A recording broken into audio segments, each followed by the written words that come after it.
प्रिय मित्रों, जय श्री कृष्ण। मैं हूं आचार्य डॉक्टर विष्णु कुमार मिश्रा। दिव्य प्रेम रसधारा पर आप सबका बहुत बहुत अभिनंदन करता हूं।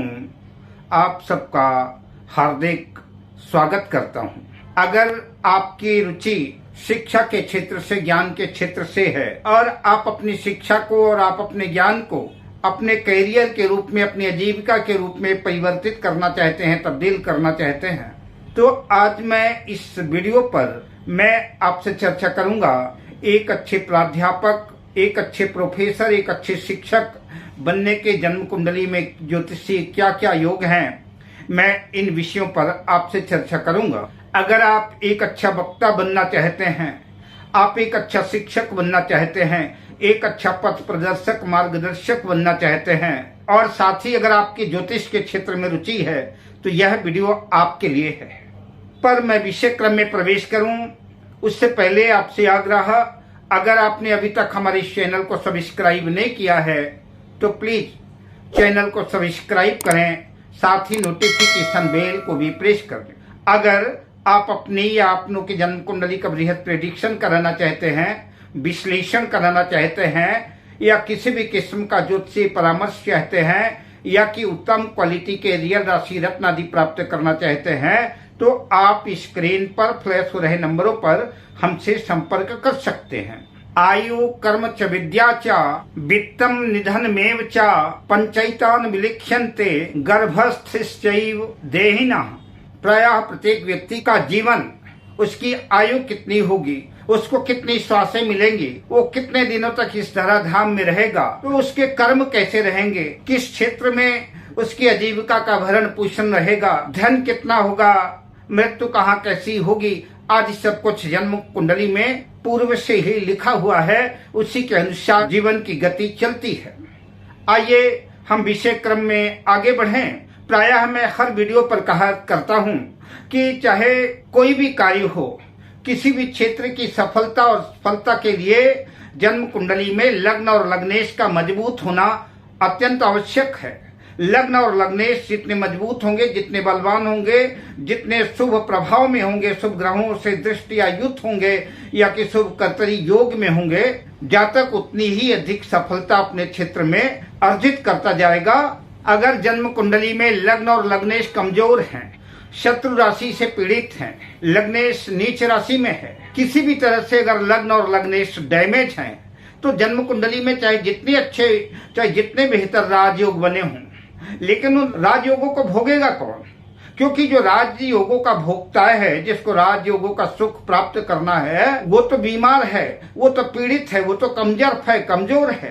तो राजयोगों का भोक्ता लग्न है, तो इसलिए लग्न को मजबूत होना अत्यंत आवश्यक है। एक अच्छा पथ प्रदर्शक, एक अच्छा मार्गदर्शक, एक अच्छा प्राध्यापक, प्रोफेसर और एक अच्छा शिक्षक बनने के लिए जन्म कुंडली के पंचम भाव पर जो है शुभ ग्रहों का प्रभाव होना चाहिए और पंचम भाव का स्वामी पंचमेश बलवान होना चाहिए।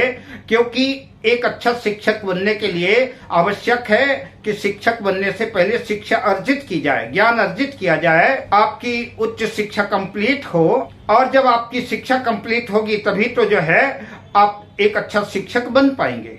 इसलिए जन्म कुंडली के पंचम भाव पर शुभ ग्रहों का प्रभाव हो, पंचमेश बलवान हो, तो आप निश्चित रूप से एक अच्छा शिक्षक बन सकते हैं। जन्म कुंडली में देवगुरु बृहस्पति बलवान होकर के केंद्र में स्थित हों, तो जन्म कुंडली के हजारों दोषों का समन तो देवगुरु बृहस्पति अकेले ही कर लेते हैं। शास्त्रों में लिखा है, किम कुर्वन्ति ग्रहा सर्वे यस्य केंद्रे बृहस्पति मत्त मानंग यूथा नाम यस्य मर्दन्ति गजेंद्र।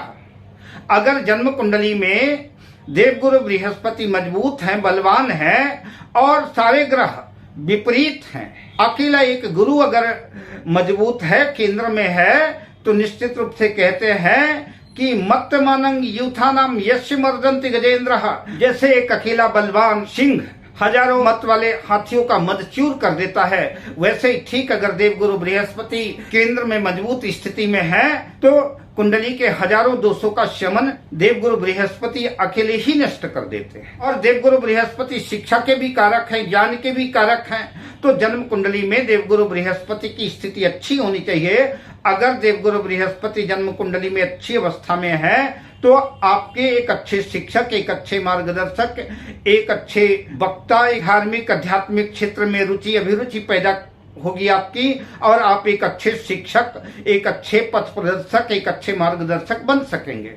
जन्म कुंडली में चंद्रमा की स्थिति भी अच्छी होनी चाहिए। चंद्रमा मनसो जाता है, चंद्रमा मन का कारक है। चंद्रमा जितना मजबूत होगा, जितना स्ट्रांग होगा, जितना बलवान होगा, जितना शुभ प्रभाव में होगा, आपका मन भी उतना एकाग्र होगा। आप अपनी बात बड़े एकाग्रता के साथ अपने विद्यार्थियों को, अपने शिष्यों को आप समझाने में समर्थ हो जाएंगे। कई बार आपने देखा होगा कि एक शिक्षक ऐसा होता है कि एक ही चैप्टर को, एक ही विषय को बार बार पढ़ाता है, लेकिन विद्यार्थियों की, छात्रों की समझ में नहीं आता। लेकिन कोई एक ऐसा गुरु होता है जो अपनी बात को एक ही बार में समझाता है और विद्यार्थियों की आसानी से बात समझ में आ जाती है। आपका मन एकाग्र हो, आप अपनी बात को अपने छात्रों के बीच में अच्छी तरह से रख सकें, उसके लिए जन्म कुंडली में चंद्रमा की भी स्थिति अच्छी होना आवश्यक है। चंद्रमा वृष राशि में हो, कर्क राशि में हो, गुरु और शुक्र के प्रभाव में हो, तो निश्चित रूप से आपकी बुद्धि भी तेजस्वी, ओजस्वी होगी और आप जो है शिक्षा के क्षेत्र में सफलता अर्जित करेंगे। अतः चंद्रमा केंद्र त्रिकोण में शुभ भाव में शुभ ग्रहों से अगर दृष्ट है तो आप एक उच्चतम ज्ञान प्रतिभा संपन्न धार्मिक वक्ता, अद्भुत व्याख्यान देने वाले, अद्भुत विद्वान और कुशल शिक्षक बनेंगे। जन्म कुंडली में अगर बुध और शुक्र भी अच्छी कंडीशन में है, पंचम, नवम, दसम भाव से संबंध बनाते हैं, तो आप शिक्षा के क्षेत्र में सफलता अर्जित कर सकते हैं। अगर जन्म कुंडली में पंचम भाव और दशम भाव का किसी भी तरह से संबंध बनता है, शुभ भावों में बनता है, तो आप एक अच्छे विद्वान बनेंगे और शिक्षा के क्षेत्र में अच्छी आपकी मजबूत पकड़ होगी और आप प्रयास करेंगे तो आप एक अच्छा शिक्षक बन सकेंगे। जन्म कुंडली के दशम भाव पर गुरु, शुक्र, बुध की युति हो या कि शुक्र बुध शुक्ल पक्ष के चंद्रमा की दृष्टि दशम भाव पर हो, गुरु दशम भाव में स्थित हो, एक अच्छे प्रोफेसर, एक अच्छे शिक्षक बनने के आपकी जन्म कुंडली में 100% चांस बनेंगे और आप प्रयास करेंगे तो सफलता भी अर्जित करेंगे। जन्म कुंडली के पंचम भाव पर सिंह राशि हो या कन्या राशि हो और बुधादित्य योग बना हुआ हो, सूर्य और बुध पंचम भाव में बैठे हो साथ में, किंतु बुध जो है सूर्य से अस्त ना हो और पंचम भाव स्थित बुध और सूर्य पर, तो अगर एकादश लाभ भाव पर गुरु स्थित है या कि शुक्र स्थित है या कि दोनों स्थित हैं, गुरु अगर लग्न में भी स्थित होगा तब भी अपनी पांचवी दृष्टि से जो है पंचम भाव को देखेगा। गुरु अगर जो है नवम भाव भाग्य भाव में स्थित है तो वहां से अपनी नौवीं दृष्टि से जो है पंचम भाव को देखेगा और पंचम भाव स्थित बुध और सूर्य पर गुरु और शुक्र की अगर दृष्टि पड़ती है तो ऐसा जातक अत्यंत श्रेष्ठतम जो है शिक्षा विभाग के उच्च पद पर जो है कार्य संभालता है और दौलत, शोहरत, ख्याति सब कुछ अर्जित करता है, अद्भुत विद्वान होता है और शिक्षा के क्षेत्र में सफलता अर्जित करता है। द्विष भाव राशियां जैसे मिथुन राशि हो गई, कन्या राशि हो गई, धनु राशि हो गई, मीन राशि हो गई, इन द्विष भाव राशियों पर जितने अधिक शुभ ग्रह स्थित होंगे उतना ही जन्म कुंडली के शिक्षा के क्षेत्र में जाने की संभावना बनेगी। और अगर लग्न में दशम भाव में भी द्विष भाव राशियां हैं, उन द्विष भाव राशियों का स्वामी लग्न में या दशम भाव में अपने भाव में ही स्थित है तो आपके एक अच्छे शिक्षक बनने की संभावना बनेगी। नवमांश कुंडली में देवगुरु बृहस्पति जो केंद्र त्रिकोण या एकादश भाव में कहीं भी अगर कर्क राशि में स्थित हैं तो आप शिक्षा के क्षेत्र में अगर प्रयास करेंगे तो एक सफल शिक्षक बनेंगे।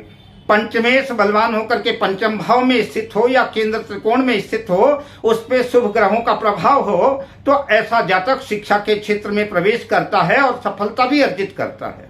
पंचमेश पंचम भाव का स्वामी और नवमेश नवम भाग्य भाव का स्वामी दोनों की युति जन्म कुंडली के पंचम भाव में हो और एकादश भाव में बुध, शुक्र, चंद्र और गुरु में से कोई भी एक ग्रह स्थित हो तो ऐसा जातक एक अच्छा शिक्षक बनता है। शुक्र जन्म कुंडली के सप्तम भाव में स्थित हो और सूर्य जन्म कुंडली के पंचम भाव में स्थित हो और गुरु दशम भाव में स्थित हो तो ऐसा जातक शिक्षक बनता है।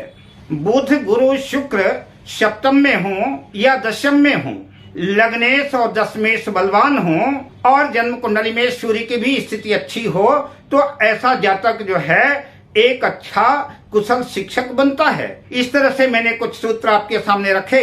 अब मैं आपसे लेता हूं विदा शुभकामनाओं के साथ। जय श्री कृष्ण।